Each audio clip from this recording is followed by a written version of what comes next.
Courage, courage to think different, courage to invent, courage to travel into an unexplored path,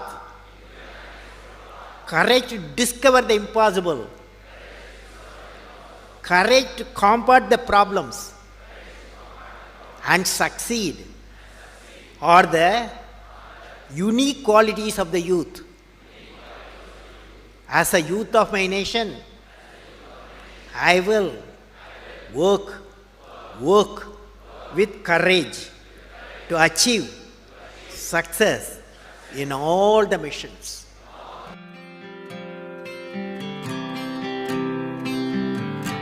I learned, what did I learn from the youth of 11 million people? I learned every youth wants to be unique. Every youth wants to be unique. That is you. Every youth wants to be unique. That is you. But the world around you is doing its best day and night to make you just everybody else. Now, the question is whether you want to be you or everybody else. You want to be you? Yes. Not everybody else. Now, if the question being like everybody else is convenient at the first glance, but not satisfying in the long vision. The challenge, therefore, my young friends, is that you have to fight the hardest battle. You have to fight the hardest battle which any human being can ever imagine to fight, and never stop fighting until you arrive at your destined place. That is the unique you. To get the unique you, it's a big battle. The battle means you don't need to take a gun. The battle means you have to have 4 unique things. 4 unique tools you must have in that battle. One is you have to set the goal.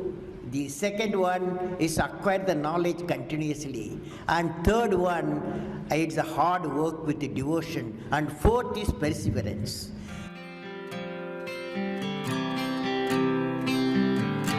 You should stand for a culture of excellence. The excellence not by accident. It is a process where an individual continuously strives to better oneself. The performance standards are set by themselves.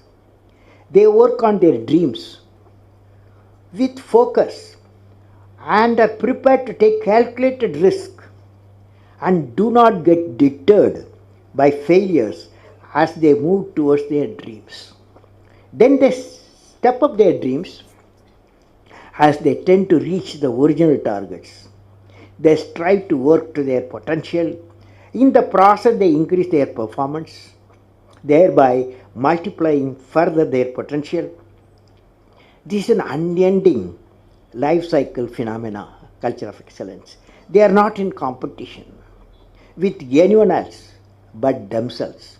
That is a culture of excellence. I am sure each one of you will aspire to become a unique with culture of excellence.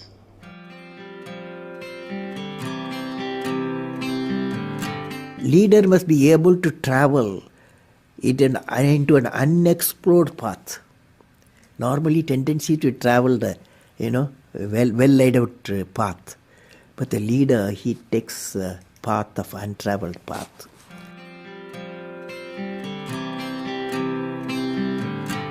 I would like to talk about knowledge.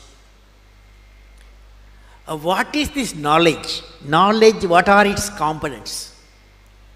Knowledge equal to, according to me, knowledge equal to creativity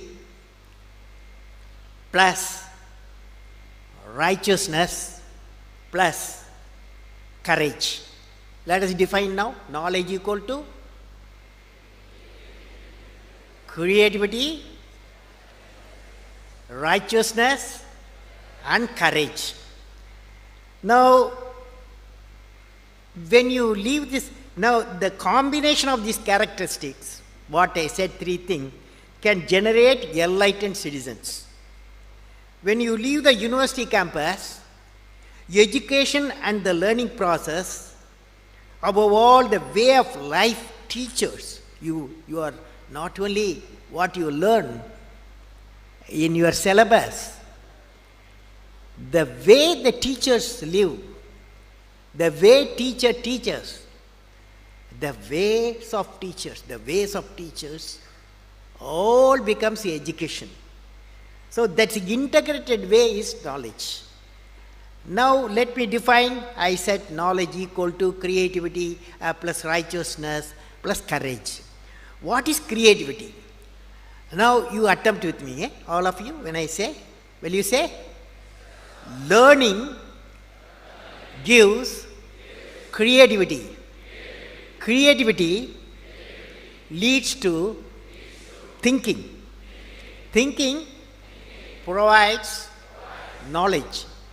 Knowledge makes you great. Knowledge makes you great.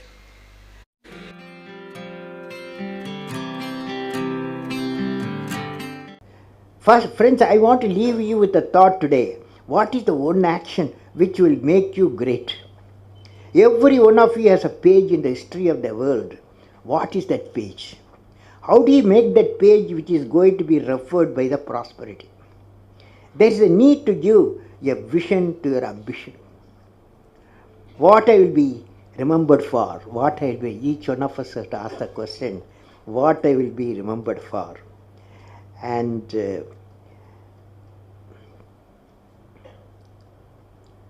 if you find an answer for this question in a few lines, that of out-of-box idea will drive you for the rest of your life. You will definitely thinking something different on our out-of-box mission. What are they? Can I visualize along with you? I am not a doctor, but I want to visualize along with you. Each one of you will derive your own vision to remember. For example, you see this light.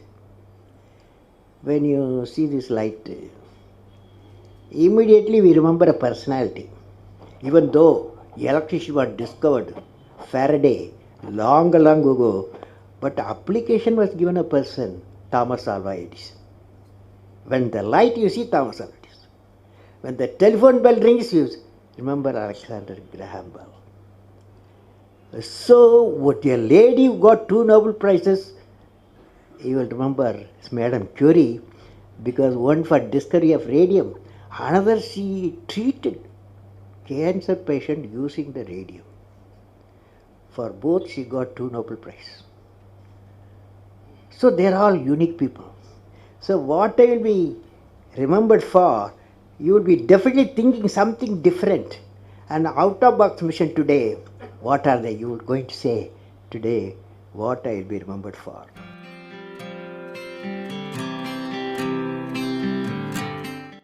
How to manage success, most importantly the failure. Any mission he does or she does, so he has to go through some failure. They should know how to manage the failure. Well, in my own experience like this, 1973, I became the project director for satellite launch vehicle program, SLV-3. It is called, to put a Rohini satellite in the orbit by 1980. When the management structure I was given, money I was given, and then human power I was given, only they said by 1980 you must put the satellite in the orbit, making a rocket. So thousands of people worked for that, say a scientific technical team. So when the time came, 1979, I think it's in August, we launched, I was in the mission director, project director. I was the control center. I was the mission director. We handed over to the computer to do the process of checking the launch vehicle T-minus 4 minutes and launch it. After 1 minute, in the computer, checkered computer put a hold. For some reasons, they said a display was there. It had some component is not doing well, control component. My experts told me, I have always behind me 4 or 5 experts will be there. And they quickly calculated in computer. They told me, don't worry, there is a lot of reserve fuel is there. We will succeed. So I bypassed the computer. I went on manual, launched the rocket system. Okay, and it's a 4-stage rocket system. First stage worked beautifully. As soon as the second stage separated, it got into trouble. Instead of satellite going to orbit, the whole rocket system went into Bay of Bengal. Okay, so it was a big failure. So that day, Indian Space Research Organization Chief, Professor Satish Dhawan, there's a press conference. 7 o'clock we launched. 7:45 there's a press conference. The whole world press is there in Sririkota at launch base. So I still remember the chairman of the organization, the leader of the organization, taking the press conference. I was by his side. He said, we have failed. First time we tried to attempted, and this failure really makes us to believe we have to give more technological support to my team, and they worked very hard. Definitely in a year they will succeed. So I was a mission director, I was a project director, I am responsible for the failure. And he took the responsibility of failure as a chairman of the organization, and the leader of the organization. Next year, 1980, July, we succeeded. The whole nation was jubilant. There was a press conference. Professor Satish Dhawan told me, you go and take the press conference. Okay. The message is, when the failure occurred, the leader of the organization owned the failure. When the success came, he gave to his team. That the best management principle I have not learned previously. Any books have not taught me. I learned from that experience.